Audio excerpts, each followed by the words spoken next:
Welcome to Mallanna online academy. మనం బయాలజీలో భాగంగా మనం చెప్పుకుంటున్నటువంటి అంశం ఏంటి, చర్చించేటువంటి అంశం ఏంటి సార్ అని అంటే ఎర్త్ వామ్ యొక్క రీప్రొడక్టివ్ సిస్టమ్.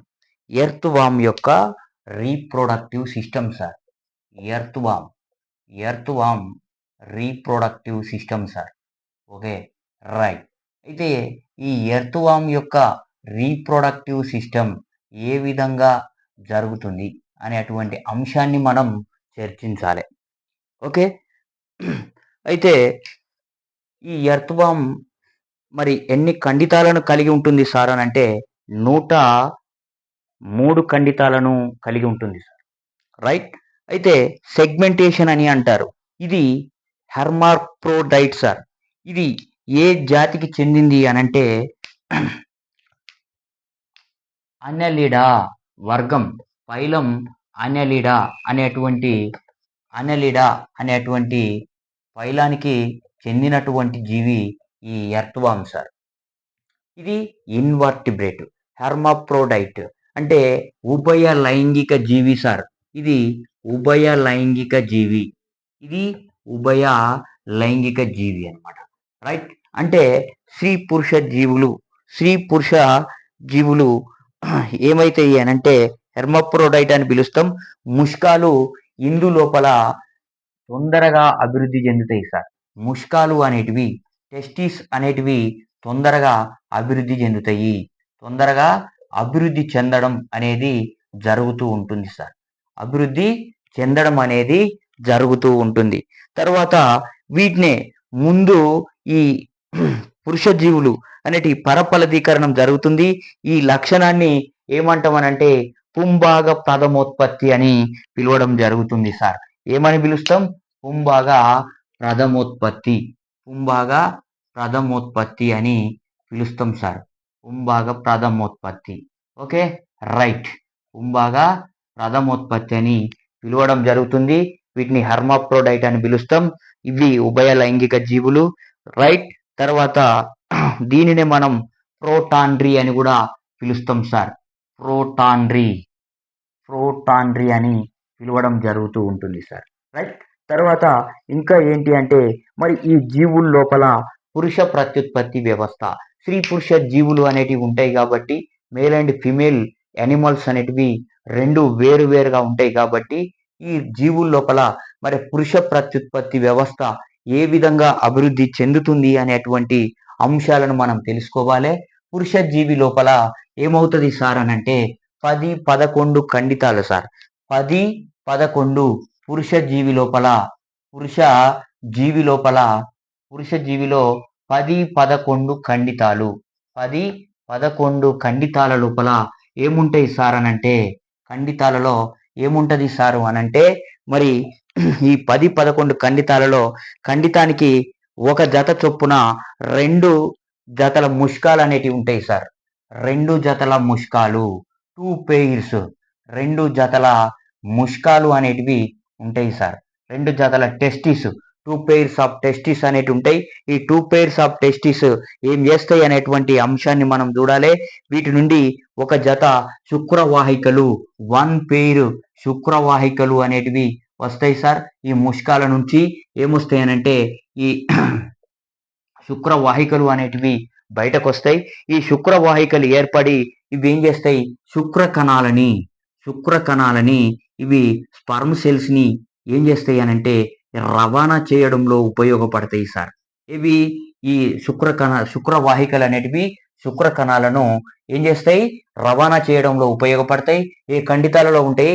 10-11 ఖండితాలలో ఈ పురుష జీవి లోపల 10-11 ఖండితాలలో 2 జతల ముష్కాలు, 2 pairs ఆఫ్ టెస్టిస్ అనేవి ఉంటాయి. ఈ 1 pair ఇక్కడ నుంచి 1 pair శుక్రవాహికలు టెస్టిస్ నుంచి బయలుదేరి ఏం చేస్తాయనంటే ఇవి శుక్ర కణాలను రవాణా చేయడంలో ఉపయోగపడతాయి సార్. ఈ శుక్ర కణాలు మరి ఎక్కడి వరకు వెళ్తాయి అనంటే శుక్ర కణాలు 18వ ఖండితంలోనికి వెళ్ళిపోతాయి సార్. 18వ ఖండితంలోనికి వెళ్ళిపోయి ఏం చేస్తాయి అనంటే అక్కడ ఉండేటువంటి పురుష బీజ రంధ్రం ద్వారా పురుష బీజ రంధ్రం ద్వారా పురుష బీజ రంధ్రం ద్వారా బయటకు వెళ్ళడం అనేది జరుగుతూ ఉంటుంది సార్. Okay, right. తర్వాత స్త్రీజీవి లోపల ప్రత్యుత్పత్తి వ్యవస్థ. మరి స్త్రీజీవి లోపల అంగాలు ఏ విధంగా అభివృద్ధి చెందుతాయి, అందులోపల ప్రత్యుత్పత్తి వ్యవస్థ ఏ విధంగా జరుగుతుంది అనేటువంటి అంశాన్ని మనం తెలుసుకోవాలి. స్త్రీజీవి లోపల 13వ ఖండితం ఉంటుంది సార్. ఇందులోనైతే పురుష జీవిలోనైతే 10-11 ఖండితాలు అన్నాం. స్త్రీజీవిలోనైతే ఏముంటది సార్ అని అంటే 13వ ఖండితం సార్. 13వ సెగ్మెంట్ లోపల 13వ ఖండితం ఉంటది. ఈ 13వ ఖండితం నుంచి ఏమవుతాయి సార్ అని అంటే ఒక జత వన్ పేర్ శ్రీబీజ కోశాలు అనేటివి బయలుదేరుతాయి. ఈ శ్రీబీజ కోశాల నుంచి ఏమొస్తాయి సార్ అని అంటే శ్రీబీజ కోశాలు ఉండి అండాలను ఉత్పత్తి చేస్తాయి. ఓవంని ఏం చేస్తాయి సార్ అని అంటే ఉత్పత్తి చేస్తాయి సార్. అండాలని ఉత్పత్తి చేస్తాయి. వన్ పేర్ ఆఫ్ శ్రీబీజ కోశాలు ఉంటాయి, 13వ ఖండితంలో ఉంటాయి. ఇవి ఒక జత ఇవి ఓవంని రిలీజ్ చేయడం జరుగుతుంది, ఓవంని విడుదల చేయడం జరుగుతుంది. ఎక్కడికి అంటే 14వ ఖండితంలో ఉండే శ్రీ జననేంద్రియ రంధ్రంలోనికి 14వ ఖండితంలో ఉండేటువంటి శ్రీ జననేంద్రియ రంధ్రంలోనికి ఇవి ఎక్కడికి శ్రీ జననేంద్రియ రంధ్రంలోనికి ఇవి ప్రసరణ చెందడం అనేది జరుగుతుంటుంది సార్. 13వ ఖండితంలో వన్ పేరు శ్రీబీజ కోశాలు ఉంటాయి. ఇవి ఏం చేస్తాయి, అండాన్ని ఉత్పత్తి చేస్తాయి. ఈ అండాలు 14వ ఖండితంలోని శ్రీ జననేంద్రియ రంధ్రంలోనికి రవాణా చేయడం జరుగుతుంది సార్. అక్కడి నుంచి ఈ శ్రీ జననేంద్రియ రంధ్రం ద్వారా బయటకు విడుదల కావడం అనేది జరుగుతూ ఉంటుంది. మరి సంపర్కం అనేది ఏ విధంగా జరుగుతుంది, ఇందులోపల సంపర్కం జరగాలి సార్. సంపర్కం జరగాలి. ఈ సంపర్కం జరగాలంటే ఇక ఎటువంటి పద్ధతిలో ఈ సంపర్కం జరుగుతుంది అనేటువంటి అంశాన్ని మనం తెలుసుకుందాం. ఈ వీటి లోపల 14 నుంచి 17 ఖండితాల మధ్య 14 నుంచి 17 ఖండితాల మధ్య ఇక ఏదో ఉంటదట, దాని గురించి మనం తెలుసుకోవాలి. మరి ఖండితాల మధ్య మందంగా ఉండే అటువంటి క్లైటెల్లం ఉంటది సార్. క్లైటెల్లం అనేటువంటి ఆర్గాన్ అనేది ఉంటది.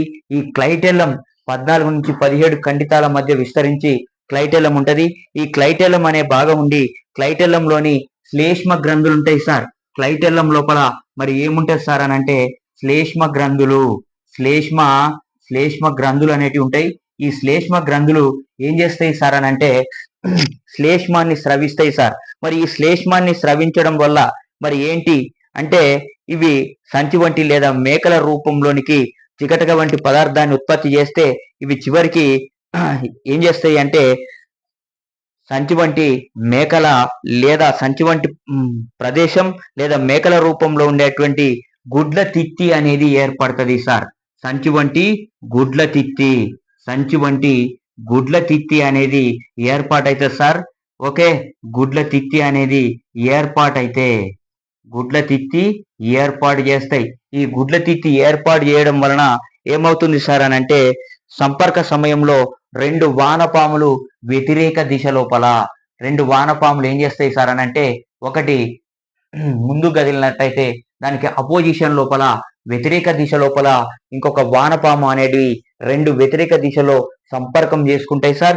ఆ రెండిటి రాపిడి వలన ఏమవుతుంది అని అంటే క్లైటెల్లం నుంచి ఏమవుతాయి గుడ్ల నుంచి ఆ గుడ్లు అనేటివి బయటకు వస్తాయి. గుడ్ల తిత్తి నుంచి ఈ బాహ్య ఫలదీకరణ మరి ఎక్కడ జరుగుతుంది సార్ అని అంటే ఇవి మొత్తం నీటిలోనికి లేదా మట్టిలోనికి ఇవి రిలీజ్ చేయడం జరుగుతుంది.